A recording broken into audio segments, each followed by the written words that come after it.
Good evening, everybody. I'm David Jones. I am the acting sergeant at arms tonight. We have a few officers out tonight, so we're going to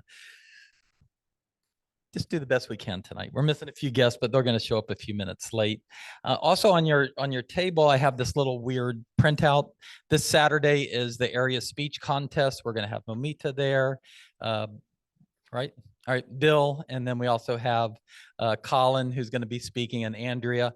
And this kind of shows you where to go. At the top left, you see it says d37toastmasters.org, and there's a link Saturday morning. So if you want to go root them on and watch the speech contest, it's on Zoom only, so you can do that. Bathrooms are behind me on either side. Emergency exits, and if you can keep your phones on mute, I would appreciate it.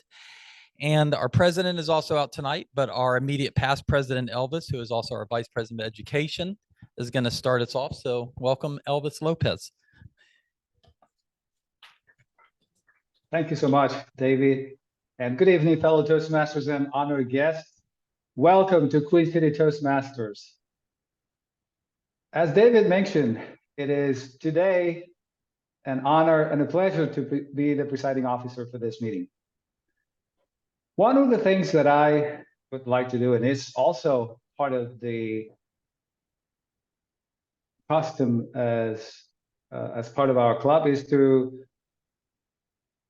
recognize the presence of our guests. So at this time, I would like to ask for some help from one of the officers who is present at the meeting to go and do a round table for introduction of our guests, and that would be our treasurer, Jamie Richardson. Hello, everyone. And Elvis, I think we have one on Zoom guest as well, so we'll hit them at the end when we come back around. Correct. Awesome. Okay. So yes, I'm Jamie Richardson, and I would love for all of our guests, if you could just introduce yourself and then what brought you out to Toastmasters today. Hello, my name is Jose Bobrick, and I've been here a couple of times before, and I'm trying to come more regularly and enroll in the club and improve my presentation skills. I think is very important, so that's why I'm here.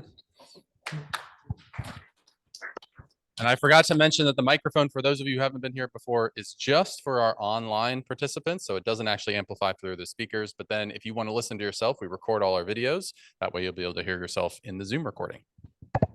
Hey everyone, Dan Leskowitz, first time speaker.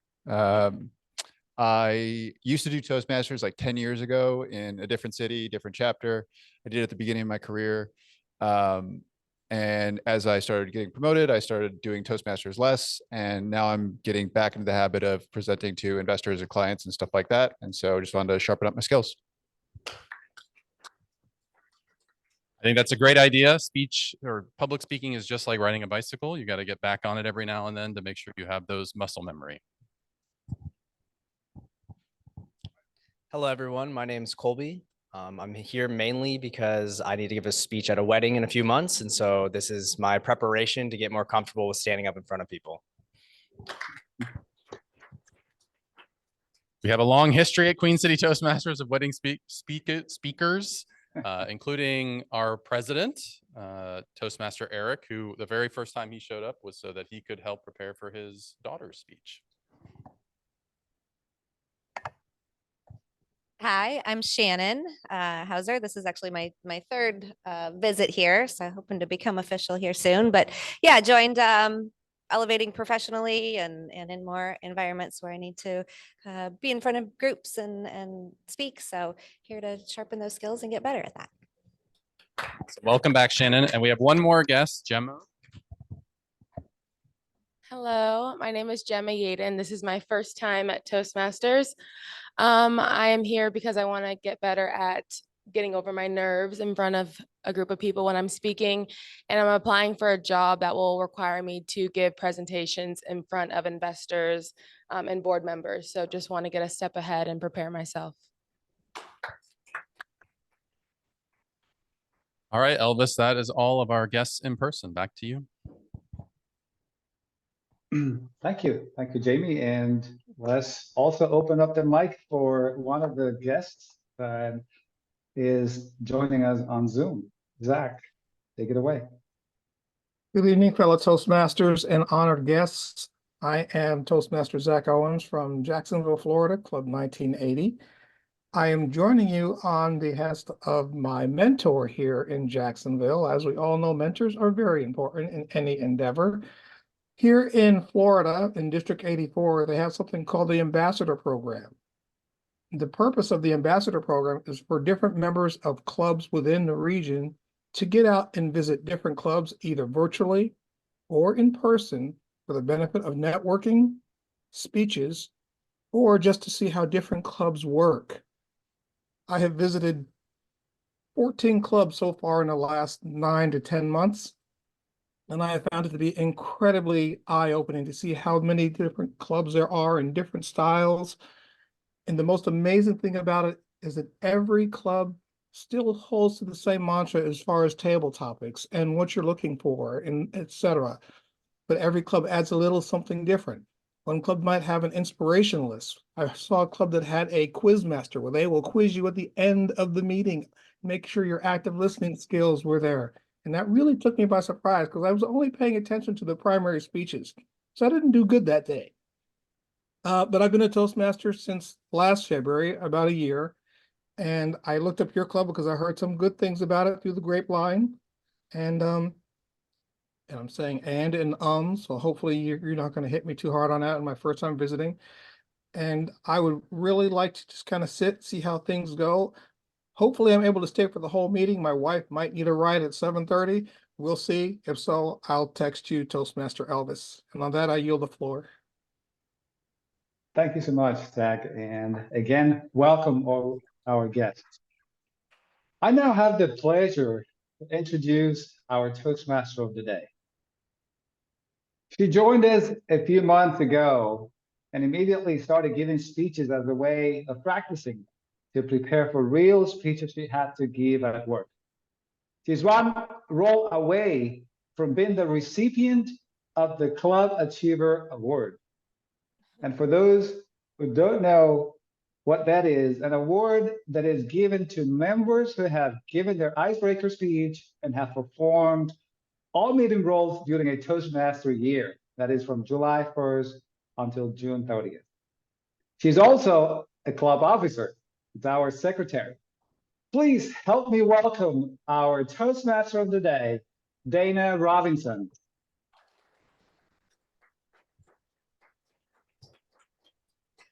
Thank you so much, Elvis. Well, this is exciting. It's my first time as Toastmaster of the evening, and tonight's theme is Toastmasters Goes on Vacation. It's March. It's often cold and rainy with these random spring days.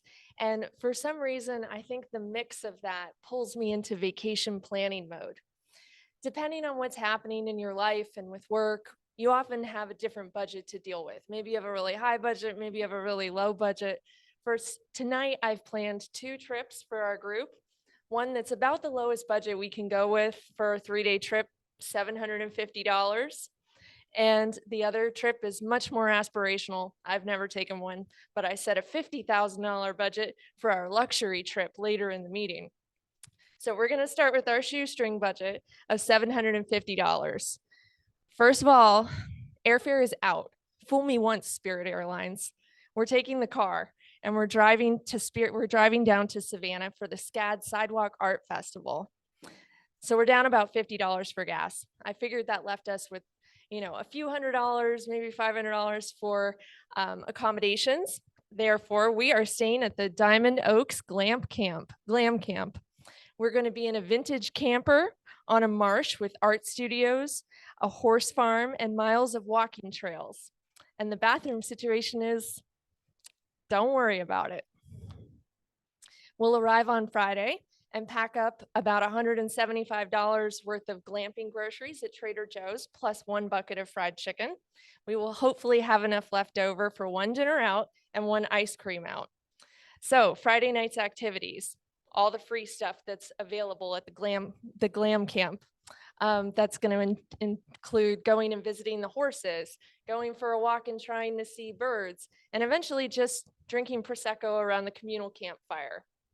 Saturday is going to be our big day. We're going to go to the Savannah College of Art and Design Sidewalk Art Festival. This is where the students and alumni and local high school students will transform Forsyth Park with murals all along the sidewalks using just chalk.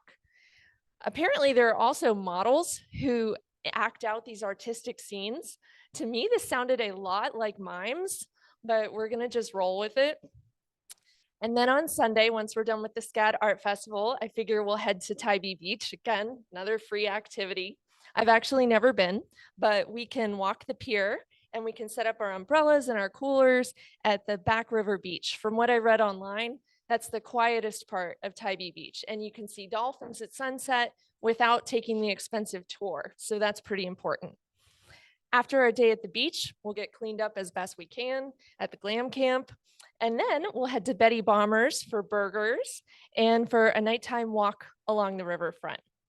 Monday is probably going to be more walking around Savannah and enjoying the free activities by our vintage camper. But that's a $750 vacation. And honestly, those can be pretty fun. I'm actually going to the Savannah College of Art and Design Sidewalk Art Festival with my kids, and I did book this vintage camper. It is all about presentation. You know, I just presented it really enthusiastically, and both kids were like, yay! So we're gonna have a great time. And with that, I'm gonna bring up our Toastmasters cast of characters. First, I'm gonna bring up Martin to be our inspirational thought master of the day.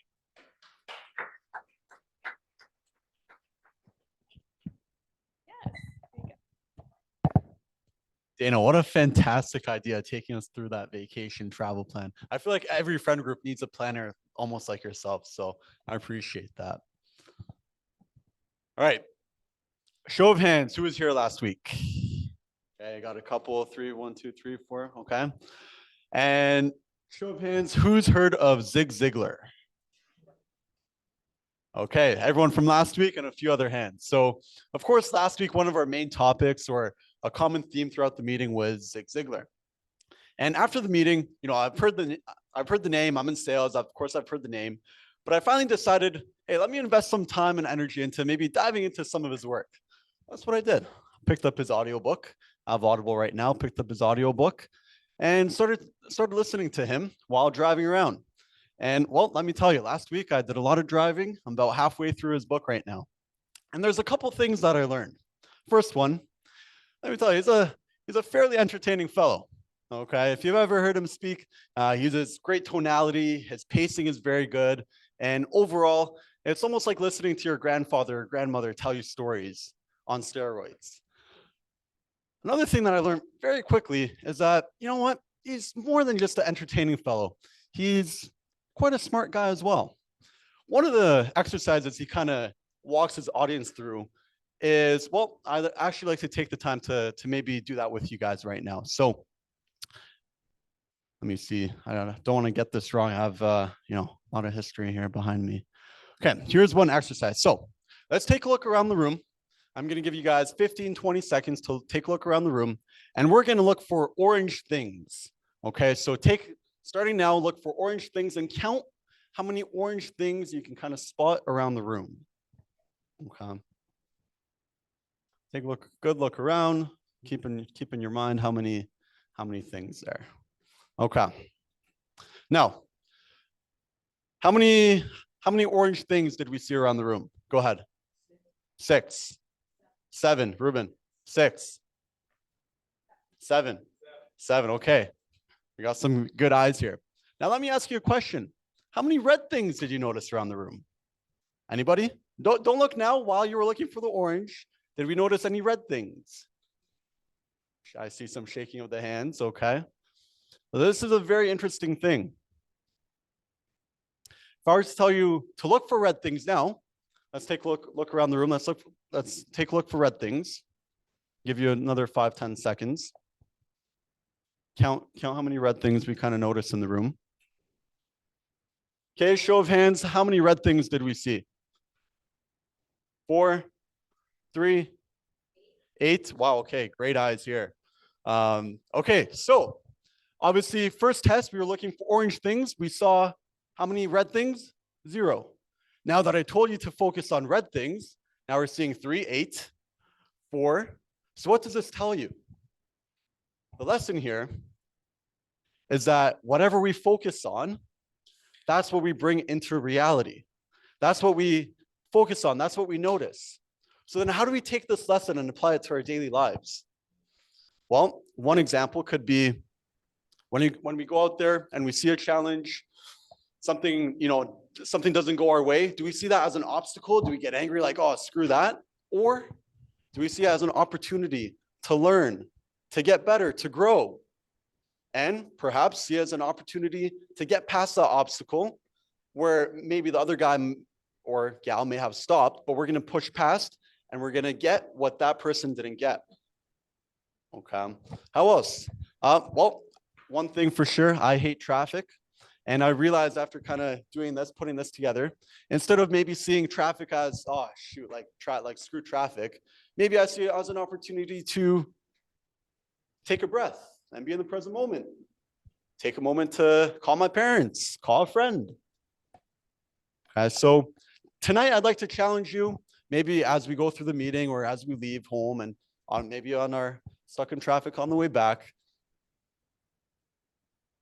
focus on seeing things in a different light.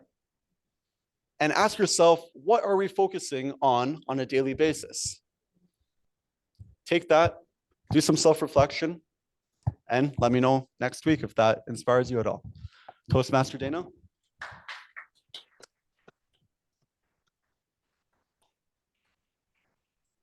Thank you so much, Martin. That was fascinating. I love when speakers get the group involved, and your point about noticing the things that you're looking for. So, look for the good things. It's very well taken and a great start to the night. So as promised, I'm going to come back later with our aspirational vacation. But first, we have a few other people to include in our cast. So I'm going to bring up our grammarian. Jamie, welcome.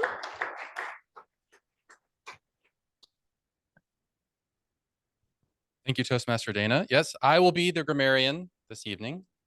And that means I am here not to judge, but to celebrate the silver-tongued wordsmiths of Toastmasters. I want to hear great use of language, so I'll be listening for that. That's what I'm going to make sure to provide in my grammarian's report at the end of the meeting. I'll also kind of be listening for filler words, things that make us less effective as speakers. But my most important role is to provide the word of the day. And today's word along our theme is relax. And that can mean two different things. It can mean to become less tense or anxious, but it can also mean to make something less strict. So relax a rule. You can use it however you want, and you can use any derivation of the word. But anytime someone uses the word of the day, we like to celebrate here at Queen City Toastmasters, a little bit of drum roll on the table.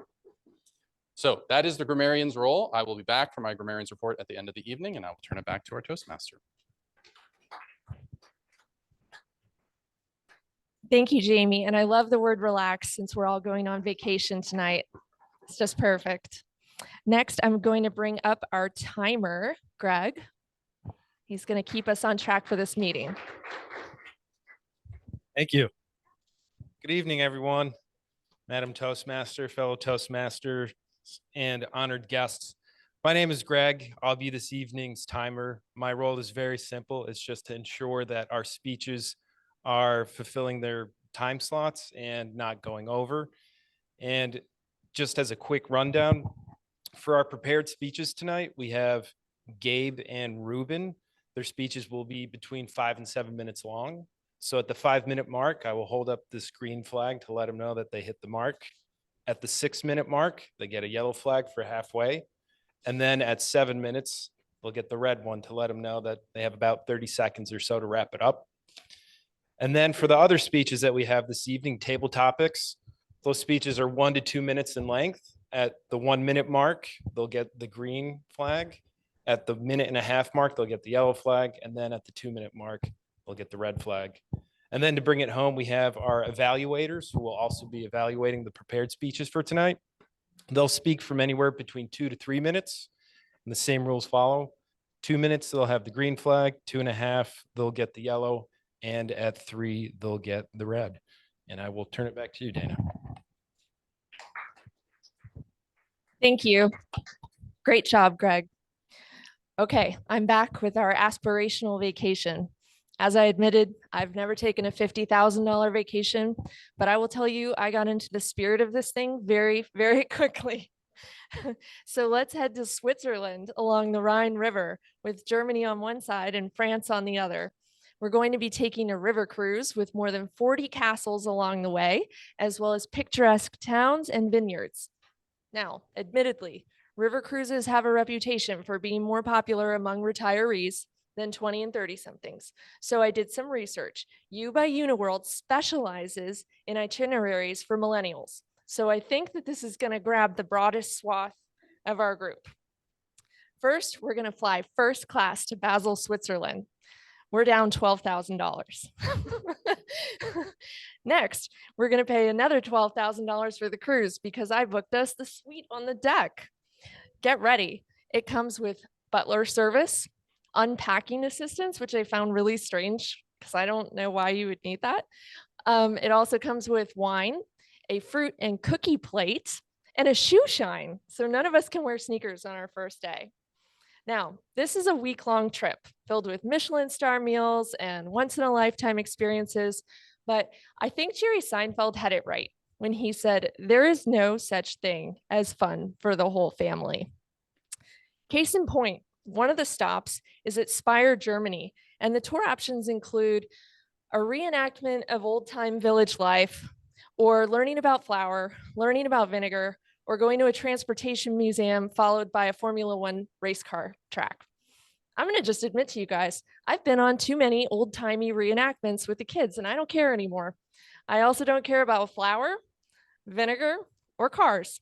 So this is usually the point in the trip where I would take one for the team and like watch a milkmaid pretend to make cheese or something, or in a different mood, I might sneak off and go get a massage. But for this group, I think what we're going to do is plan our activities by poll. So I'm going to give you guys some options, and by show of hands, you can separate off into your tour groups for this trip. Let's start with Speyer, Germany. Who wants to go to the Transportation Museum and then the Formula One racetrack? All right, all right. Who wants to go learn about vinegar? No one. Who wants to go learn about flour? And I should tell you, they do give you bread at the end. So I don't know if that heightens this for anyone. You get to sample bread at the end. I don't know if you get to make it. Anybody going for the bread? Okay. And then what about like wandering around and getting a massage? Is anybody with me? Oh, most of the ladies. Yep. You guys too. Massages are for everyone. Okay. Next, Koblenz, Germany.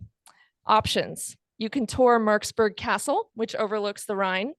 Interesting fact, this castle has survived many attacks, including American shell fire when the Nazis were hiding in there during World War II. So you can go on a tour there. Second option, you can take a cable car up to Viersenblick, which translates to the Four Lakes view. I thought this was really interesting. The Rhine actually curves. So if you take a cable car to a really high vantage point, it looks as though there's four distinct lakes because there's hills that kind of divide them, but it's all just the Rhine River. It's not actually four lakes. So you can go there. That's your second option. So you got castle, cable car with a view. Third option, this is where I want to go. The Koblenz Forest has this fun obstacle course through the top canopy of the trees where you get very safely strapped into like ropes and nets and different things, and you get to climb along the treetops. And I'm going to admit to you, I always have to look up that conversion from meters to feet, but it's 22 meters, which is apparently around 72 feet off the ground. So I'll give you that information too. So who wants to go to the castle? Show of hands. Okay. And who wants to go on the cable car tour up to see the Four Lakes? Okay. Who's with me in the treetops? Yay. Okay. We have some climbers. That is terrific. All right. The next stop is Strasbourg. And I'm going to tell you right now, I'm zeroing in on the storks. I know that that's a weird thing, right? But my son really wants to be an ornithologist. We're always going birding. And Strasbourg actually has a ton of storks. These birds are amazing. They have a 6-foot wingspan, and the conventional wisdom is that they bond for life, and everyone thinks that's really romantic. I've been on a bunch of bird walks with ornithologists, and they tell me this isn't true. most birds that we think of as bonding for life are more like one and done after the season is over. So that kind of dashed my hopes, but I'm still going to go see them. And there's a lot of bakeries, so I'm going to take a bag of pastries and go look at the storks in the park. That's option one, but I understand if no one else wants to go see storks, it's fine. Your second option is to go on a bike tour. And I had a lot of options here. There were a lot of bike tour companies, but the one that won me over, it did so because it promised a local and passionate guide and a unique and unforgettable moment. And I have been thinking all day, like, what could possibly happen during this unique and unforgettable moment? I almost want to give up on the storks and go. So who wants to go look at birds with me? Yay, I have one person. Yasmin, thank you. And who wants to go on a bike ride? That's more normal. I get it.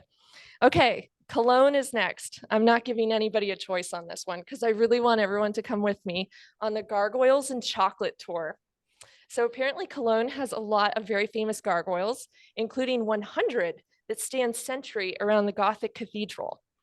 What do gargoyles and chocolate have to do with each other? Apparently nothing. You just end up at the chocolate museum at the end of the gargoyle tour, and they give you samples, but that's fine with me. So that's the one day where I'll insist on togetherness on our trip. Final stop, the SS Antoinette. That's the name of the ship, by the way. Final port of call is Amsterdam, where there are things you should maybe do, and there are things that you should maybe not do. But you are in Amsterdam, so I leave it up to you. I'm going to give you two museum options. The first one is Electric Ladyland, which is not what it sounds like. It is actually the only museum in the world that is dedicated to fluorescent light and phosphorescence. So essentially you walk in and they have like black lights everywhere and like special rocks and different things. And you can go look at that. Or you can come with me to the Wonder Museum, which is supposed to be like a psychedelic interactive experience. Every room is kind of got like optical illusions and things. And then they also have a retro throwback roller skating rink and a pink beach with pink sand. And all the rooms have cocktails. So I'll throw that in there. Who wants to go to Electric Ladyland? Yay, Ruben. All right. Good. And everyone else? The Wonder Museum? Okay. Awesome. Admittedly, I lost track of our budget really early in this process. I don't actually know what we spent, but it was a fun trip. And I'll now turn it over to Gabe Llewellyn, our first speaker of the night, to tell us about having a growth mindset.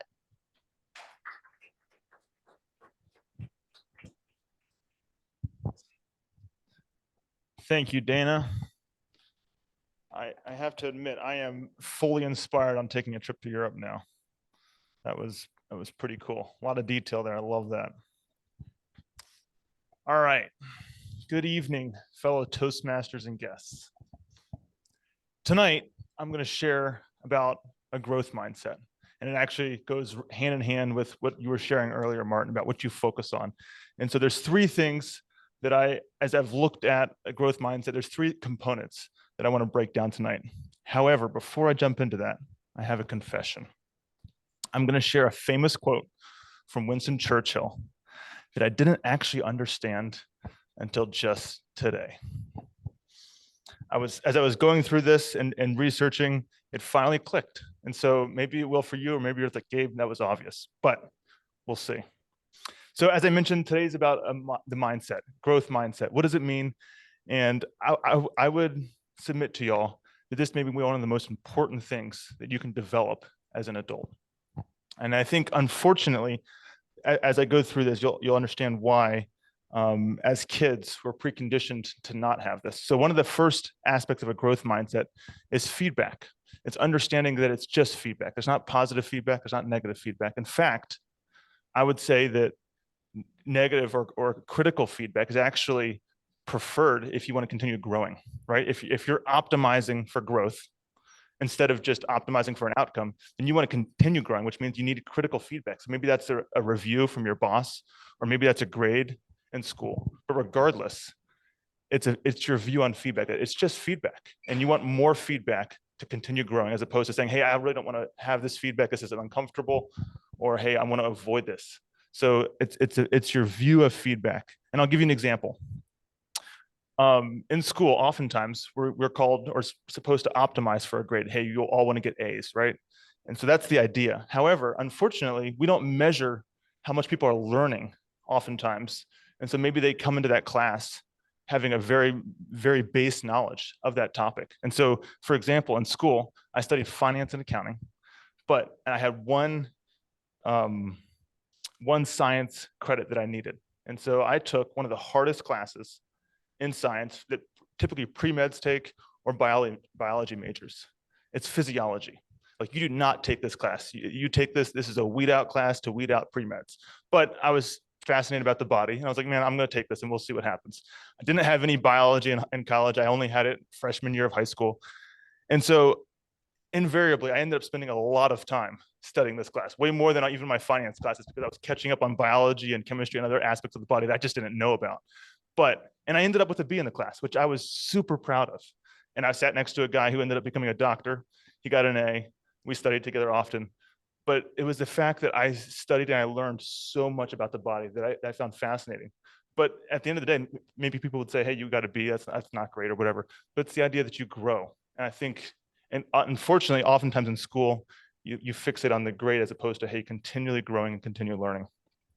So that's number one, is feedback. Getting feedback and understanding that feedback is just a positive thing to help you continue growing. Number two is determination. And this has to do with the mission. It's a mindset of, regardless of what comes through that door, I'm going to accomplish my goal. It's saying, hey, come what may, I'm going to keep chopping at the wood. I heard this quote from Dave Ramsey and I love it this past week. I'm not a huge fan of Dave Ramsey necessarily, so don't frame me as that. But he said something along the lines of, hey, just continue chopping the wood. And I love that quote, because essentially timelines, oftentimes our goals come at a crossroads with our timelines, and we have massive goals, which are great, but unfortunately we don't give them enough time. And so then we give up on our goals. Just like, shoot, it didn't happen, I guess I'm just going to give up. As opposed to understanding, hey, give it more time, keep chopping at the wood, and eventually those trees will fall. And it's a determination that, hey, regardless of how long it takes, I will accomplish this goal. And so I think that's one of the key aspects. That's the second aspect that I uncovered with having a growth mindset. It's just the determination, an unrelenting determination to bring it about. And lastly, the last one I want to talk about is a willingness to start right now.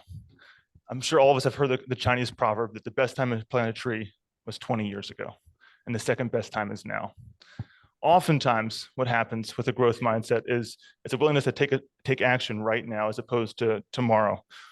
All too often, we wait for life to happen to us and say, hey, wait, maybe I'll wait until I make 6 figures, or I'll wait until my kids are out of daycare. I'll wait till X, Y, or Z.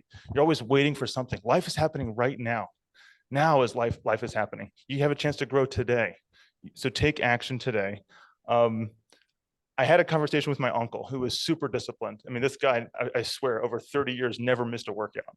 And so I was asking, like, hey, like, how are you so consistent? How are you so disciplined? And as only an Arkansas person would say, he said, sometimes getting a half-baked potato is better than getting none. Essentially conceding the fact that, hey, do something, get something in, get a half a workout in, because something is better than nothing. Because oftentimes, if I was waiting to give this speech until it was perfect, I would keep waiting. I would keep practicing, right? I would never be up here actually speaking. But it's a commitment to say, hey, regardless of how, if I think it's perfect or not perfect, I'm committing to ship the work, and I'm going to take action. So in conclusion,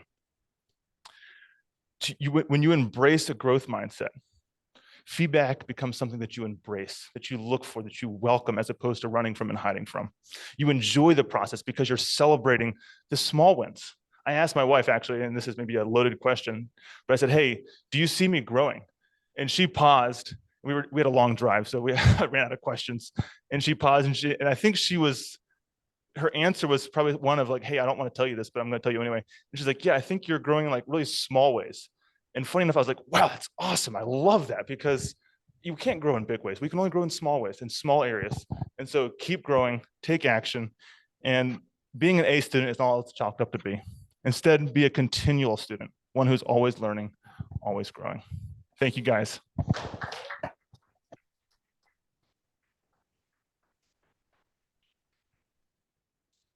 Great job, Gabe. I love that speech, especially your points about the intersection of goals with timelines.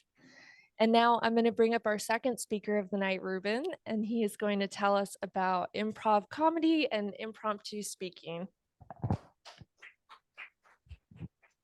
Thanks.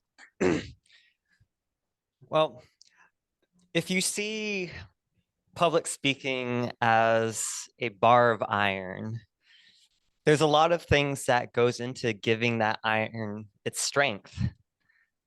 Planning, practicing, and structure.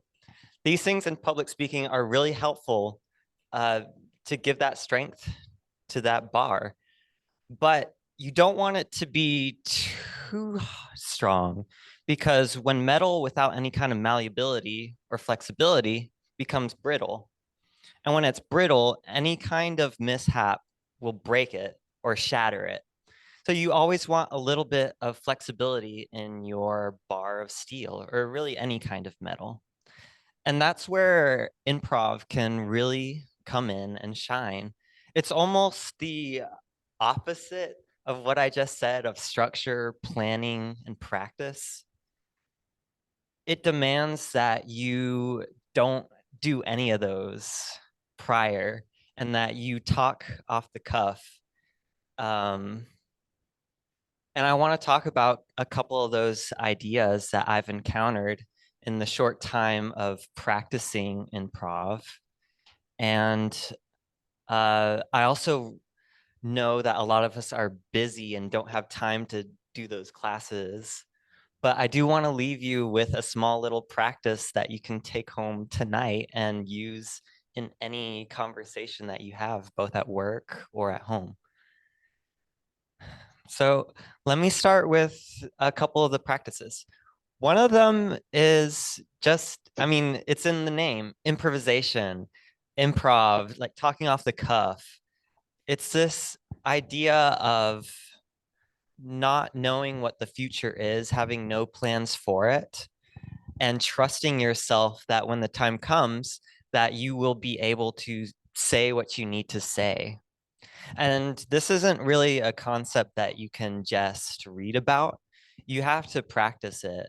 And there's a lot of practices that improv introduces to get you used to it. And some of the benefits of this, what happens is that it helps your public speeches out. You don't have to rely on rote memorization for your speech.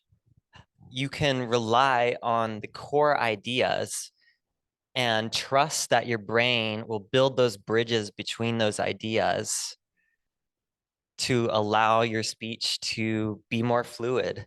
I think that when you introduce this, it makes your conversational speech, I guess, more natural and less rote. I think people can tell when your speech is completely memorized versus kind of coming off the cuff.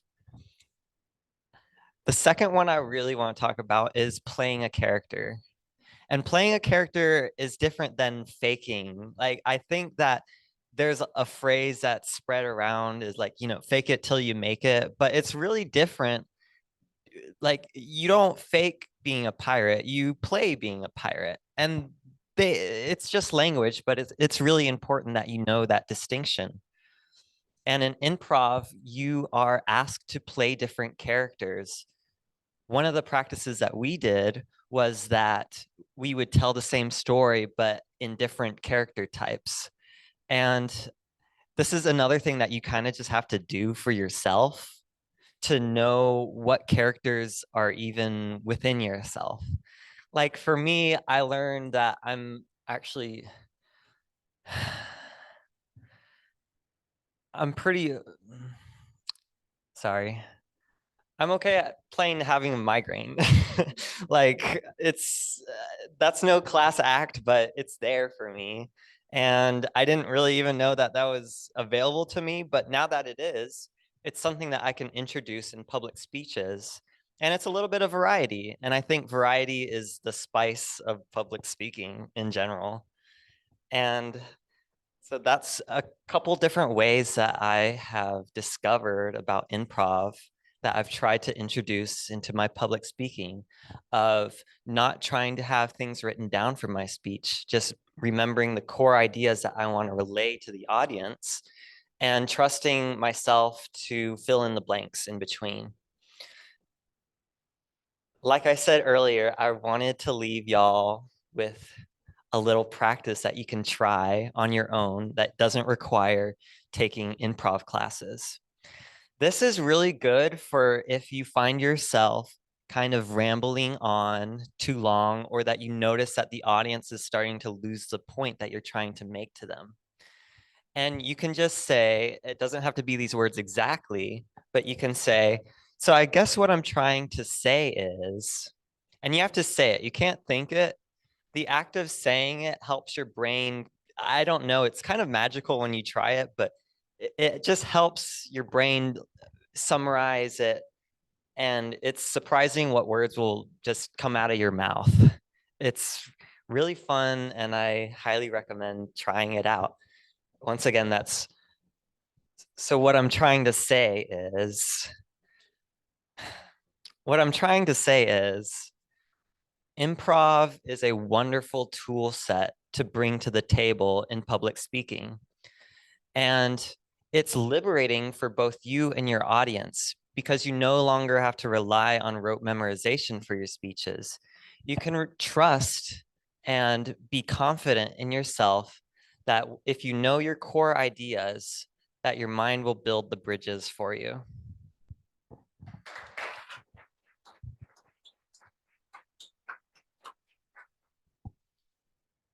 Ruben, thank you so much.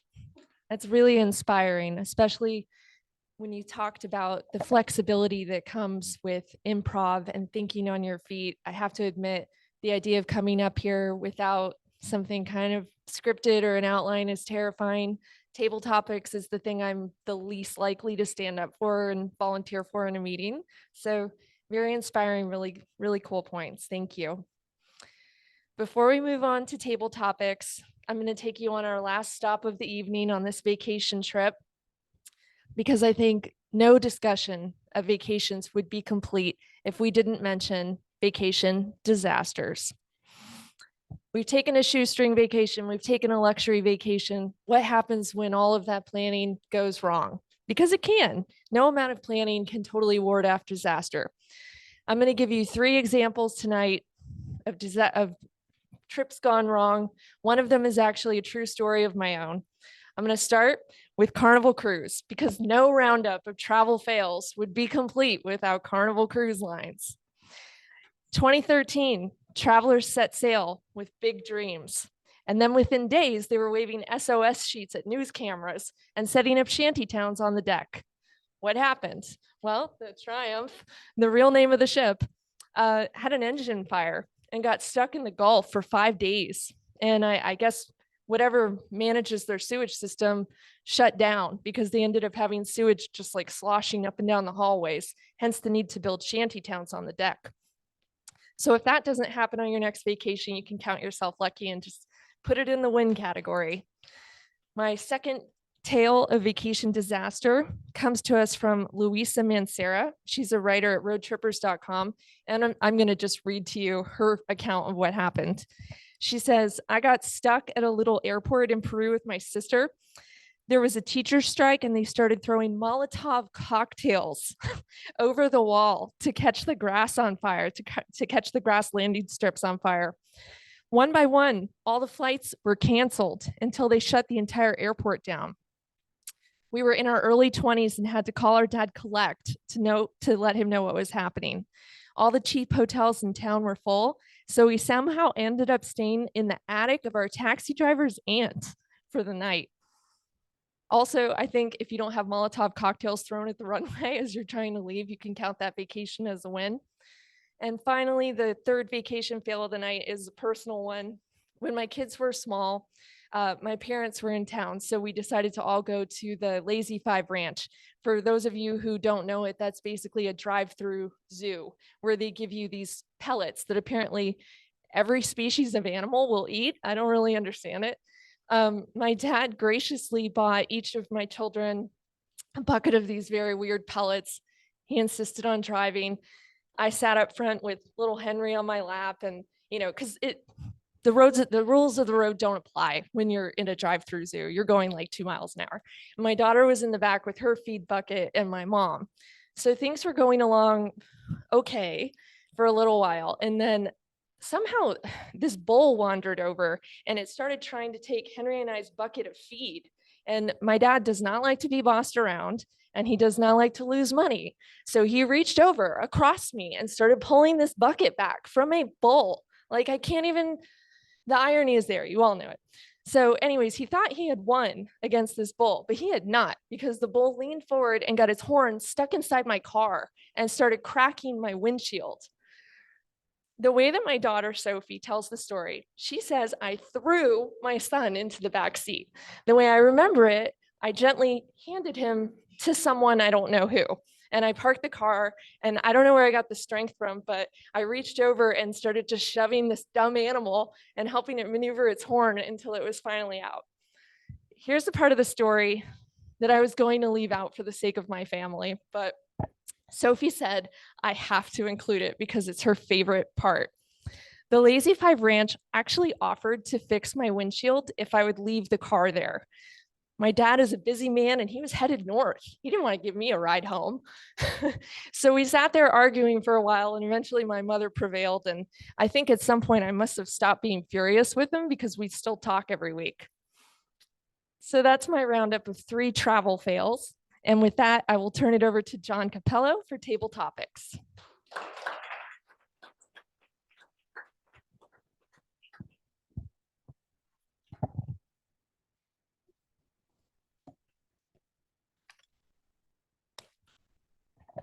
Greeting, fellow Toastmasters, honored guests. Now, you've seen some prepared speeches. This is the portion of tonight's meeting where we all get the opportunity to practice the art of improvisational speaking, which Ruben all but set up for me, providing you some tips that you can utilize with some impromptu speaking. Now, the way Table Topics works is I'm going to give you a question or quote or some sort of cue, and you're going to come up here and answer that question however you'd like. Is considered an open canvas where you can take it in any direction that you'd like. And this is very helpful, as Ruben even said, if you can practice this skill. It's something I'm not very good at. I feel like I follow the more professional script of having everything laid out, and here are the 3 points I'm going to use in that sales meeting or what have you. And you kind of stick to that script, and I'll have trigger words, but I'm not very good at just being completely off the cuff and just letting it rip.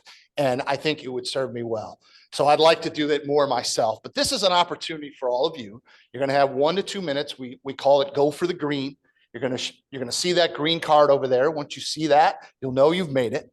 And I think the keys to getting better at impromptu speaking is really to relax, to take a deep breath, and allow yourself to really embrace the silence. I think a lot of times that's the reason we have filler words. It's why we have grammarians to keep us honest. But the reality is that if you can embrace the silence, it allows your mind to think a little bit about the next words coming out of your mouth. Also, use stories. And if you find yourself rambling, so what I'm saying is, or what I'm trying to say is, got some great tips. So let's use that focusing on more positive things and that positive mindset that Gabe said. And let's embrace this. Who would like to be the first volunteer? Here. Here we go. From a fellow Toastmaster. Okay, I'm sorry, what's your name again? Zach. Okay, Zach. Well, it probably shouldn't surprise you, but all of these questions will be related to vacations. So yours is an easy one. Start off. That's what you get for being the brave first volunteer. Tell me a story about your perfect vacation. Be descriptive. Why was it perfect? Zach? So there I was, walking down the catwalk like a beautiful dancer, But I wasn't about to enter the stage. I was about to enter my first Royal Caribbean cruise with my wife. And the thing that surprised me the most about this cruise is that me and my wife only argued once. What? Come on, a full week alone with your wife, who we all love our significant others, whoever it is, but a full week with only one argument? Wow, that's almost worth the price of admission as it was. During this cruise, the best part about it was being able to say to my friends and family, we got to go to Mexico. We got to go to the Bahamas. We got to go to all these areas in the Caribbean that we'd never had the opportunity to go to before. And the thing that I loved most within that was that the cruise was fantastic.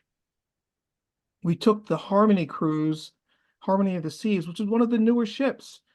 And the best aspect of that was knowing that not only was the food great and all of our stops were great, but the rest of the environment was a fantastic situation that I would recommend to anyone. And the other thing that I think I would really love is to never go on a Carnival cruise, like our fellow Toastmaster mentioned a few minutes ago. And on that, I yield the floor.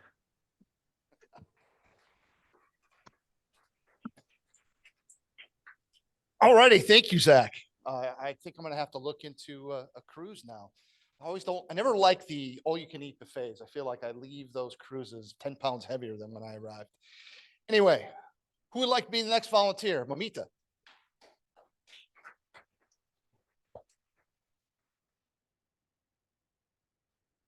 Let me ask the question. All right, here's your question. Let's see.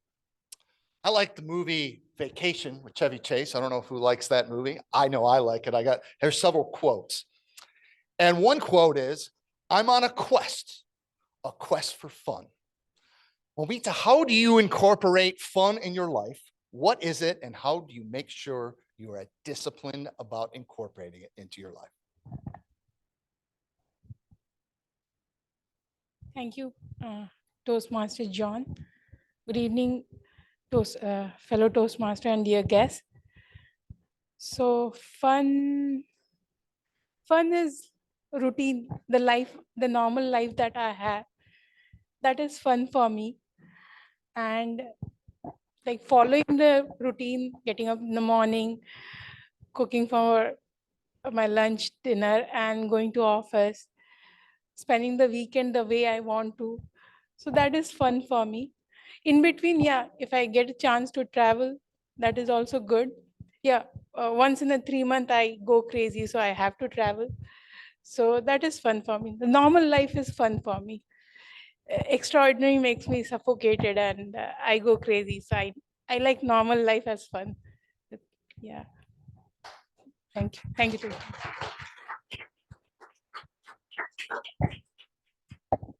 Good job. Good job. All right.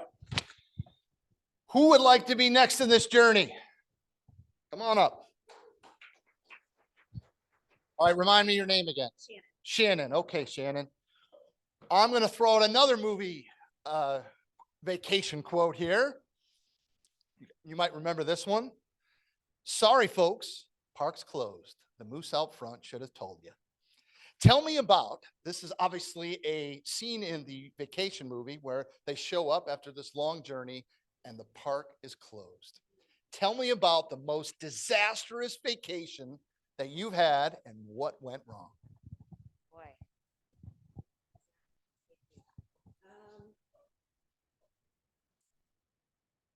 Gosh, I guess I love outdoors. I'm an outdoorsy. That's what I do for fun. Anything, whether it's the beach, the mountains, any place where I can just get out and run around. So a lot of my vacations incorporate being outside, and I like to camp. Back in my early 20s, I decided to pack up the truck with my boyfriend, and originally from Colorado. So we're up in the Colorado mountains, and he's taken that truck up and down these dirt roads and over the crevices and through the boulders. And like, okay, this is borderline fun now. I don't know where this is headed. But sure enough, before we could make it to our campsite and get set up, we come over a hill and land into Boulder and we're not moving.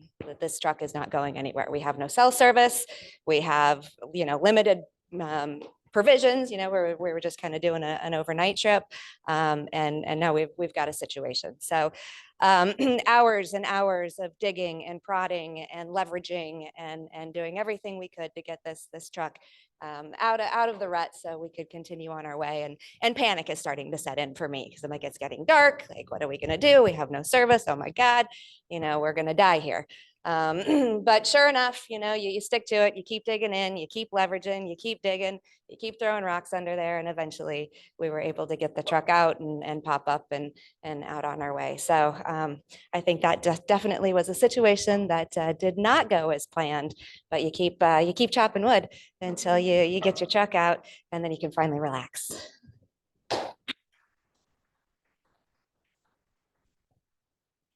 Good job. Look how you weaved in some of the other points made in tonight's meeting. That's always good.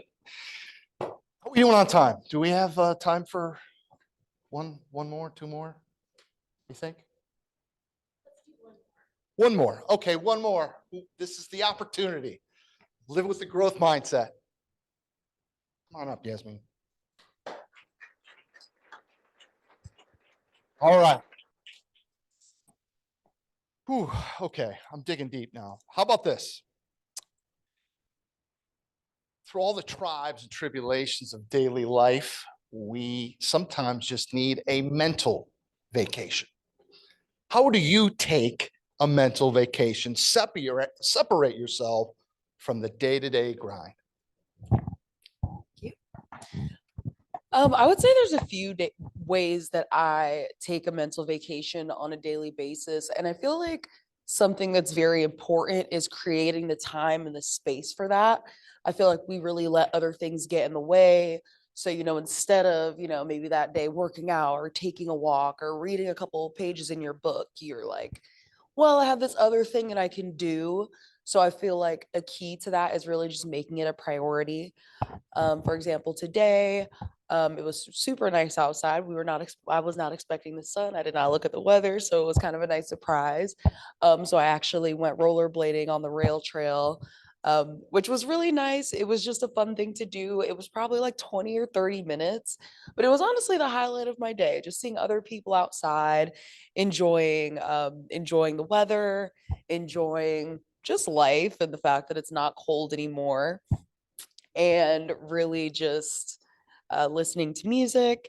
And that was kind of my little break for the day. But I always try to set time aside for something, whether it's a little bit of reading, 20 minutes of reading my book, kickboxing, going rollerblading, or even maybe just going to not just coffee and grabbing a matcha or something like that. So I feel like anything can be a way to take a break from the day. You just have to set the time aside for it and make it a priority. Thank you.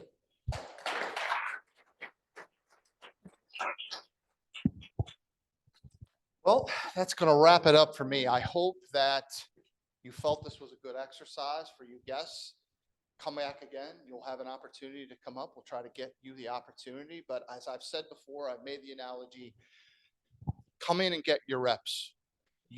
As Ruben highlighted, the more you do this, the more I think you train your brain to get more comfortable, to realize this is not a life-threatening exercise and that this is a comfort and judgment-free zone.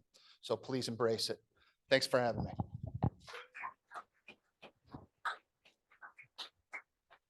Thank you, John. I wish I had done a little bit of a better job managing the time for this meeting. I have to admit, we're probably going to go over a little bit. I hope that's okay. I'm next going to bring up Tom Williams to be our general evaluator for the meeting. Welcome.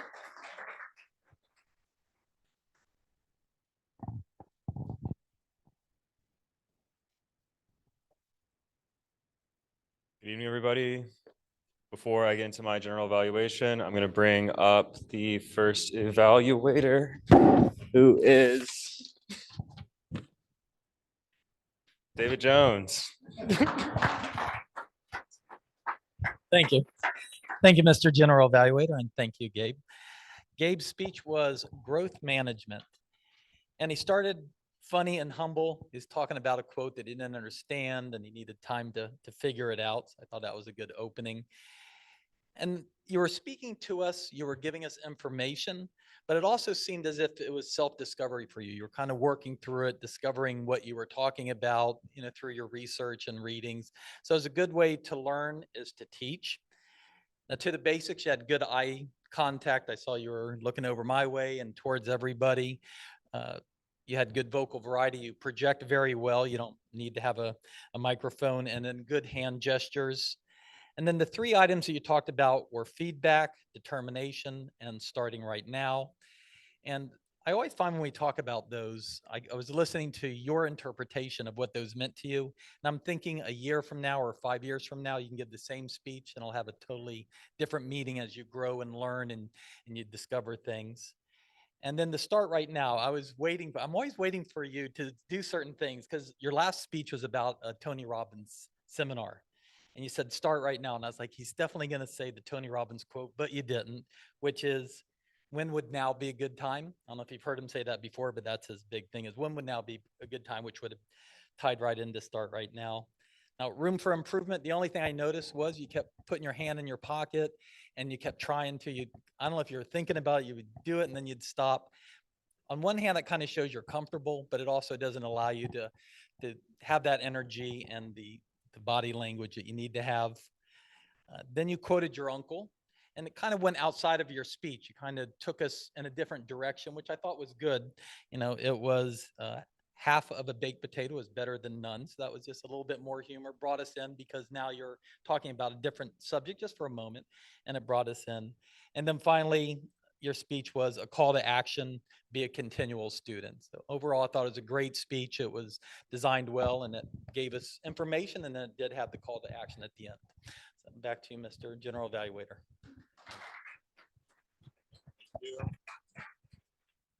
Great evaluation as always from Mr. David Jones. Now I'm going to bring up our second evaluator, who is Yasmin.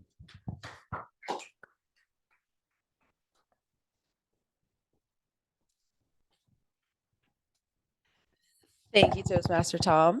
Today I'm going to be evaluating Ruben.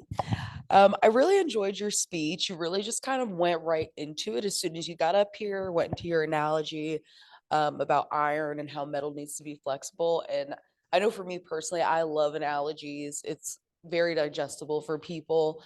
I have the toxic trait of thinking that I can understand anything if you explain it to me in analogy. So that immediately caught my attention and I really enjoyed that. As far as the structure of the speech, I really enjoyed how you broke it down into pieces of improvisation, then playing a character, and the core values and filling in ideas from experience. I will say that's the best way, as far as just having the core values instead of trying to write down every single thing you're going to say. Because at the end of the day, nobody knows what you were going to say. So it is a really great tool to utilize. You might not get every little bit in, but you'll remember the key points, which is, the point of it all. As far as your tone, I really enjoy listening to you speak. The adjectives I wrote down were charming, welcoming, conversational, and calming. You're very easy to listen to. You have this kind of brightness about you. So it's just very warm. So I really enjoy hearing you speak, and that's a great way to kind of share your message. I would say that you could project a little bit more. I was right up front so I could hear you, but I would imagine when we have bigger groups, and especially when we have to add more tables, you might want to just project a little bit more. And then as far as body language, I loved your little migraine. I wasn't sure if it was real or not. I was like, wait, is this real? Is he actually having a migraine? So it really captured me back in. So that was great. I would say that you used the space well. You kind of moved around. It wasn't very dramatic, but you were just kind of like flowing in the space as you spoke, which mirrored your tone very well. It kind of went together very nicely. And then I would say another area for improvement is just looking down, which is something I do as well. Sometimes it's kind of hard to look around at people. So something I know that I do, I'm looking between people because I don't like look people in the eyes while I'm speaking. So even if you're not looking directly at someone, even just looking at the back of the room or someone's forehead is better than that there were points where you were kind of just doing this as you were talking. But yeah, overall, it was a great speech. Really enjoyed listening to you, and I'm excited to hear more from you. Thank you. Another excellent evaluation from Yasmin. Now I will evaluate the whole meeting. Starting out, I wish our guest was still here because I am from Jacksonville and I wanted to let him know. But Dana, you did a great job. Is this your first time being Toastmaster? Awesome. You really came at us with a ton of content and I really appreciated it. I liked your theme and the whole idea of having 2 trips, one low budget, one really high budget. They both sound great. You're clearly a very detailed trip planner, which is awesome. I'm sure you're a great person to travel with. That being said, and I think you recognize this yourself, you talked for a very long time, and I love to listen to you talk, but I think that it just was maybe a little bit too long.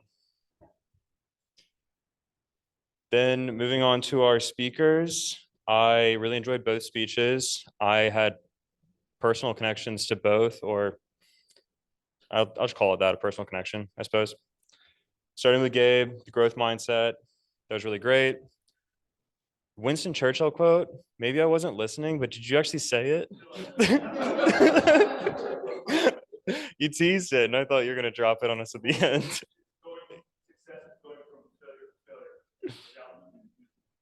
And I always thought that, man, this person is the most player that I realized that is life. Like we're always failing, we're always. Okay, thank you.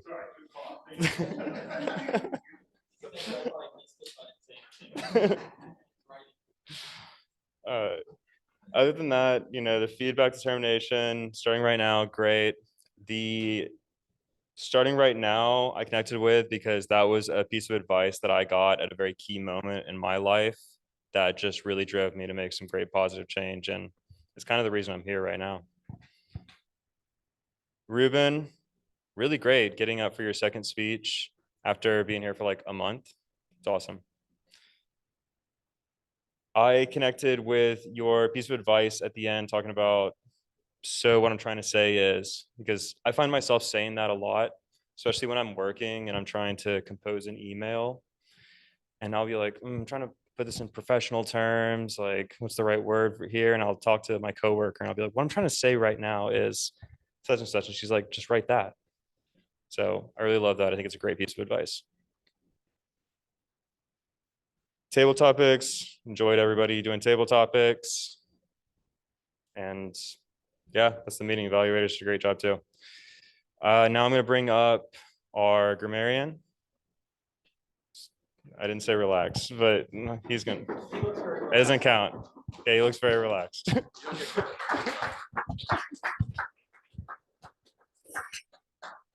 Thank you, Mr. General Evaluator. I'm back for the grammarian's report, and I'm happy to say everyone was titans of grammar today. Titans of grammar. I'll give a couple of feedback or a couple of items of feedback on good use of language. Martin, things we focus on are things we bring into reality. There's Martin. Gabe, give your goals enough time to marinate, to come into fruition, and keep chopping all the while. And you have a chance to grow today. I thought that was great. Ruben, learn what characters are in yourself. I thought was a really profound statement because we're always probably discovering new things about ourselves, especially public speakers. And so I guess what I'm trying to say is, I don't actually have anything to transition to, but I thought that was great. John, embrace the silence. And Yasmin, I just thought your description of Ruben's speech today, or as a speaker, as being a warm speaker, was memorable.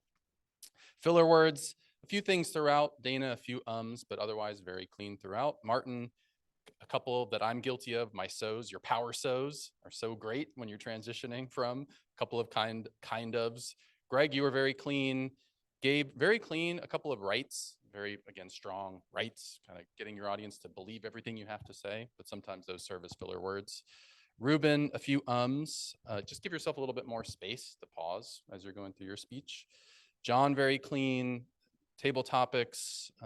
Zach was very clean. Mumita, I didn't hear many filler words from you, but again, you can just speak up a little more when you're out here on your table topics. Shannon, a few ums. Yasmin, a few ums and table topics, but in your evaluation was really clean later. And then David, very clean. And Tom, great use of pauses. Great use of pauses throughout. Tom's a master of this, by the way. Everyone should pay attention when Tom is speaking. He is a master of using pauses. Thank you. Okay, Shannon and John. Nice job. Excellent job, Shannon and John. Now for our timers report, Greg.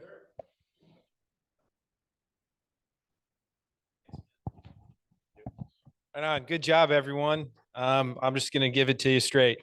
Gabe came in 6 minutes and 39 seconds. Ruben, 6 minutes and 24 seconds. And then for our table topics, Zach, who left, 1 minute 34. Momita, 53 seconds, very close. Shannon, you were at 138. And then Yasmin at 127.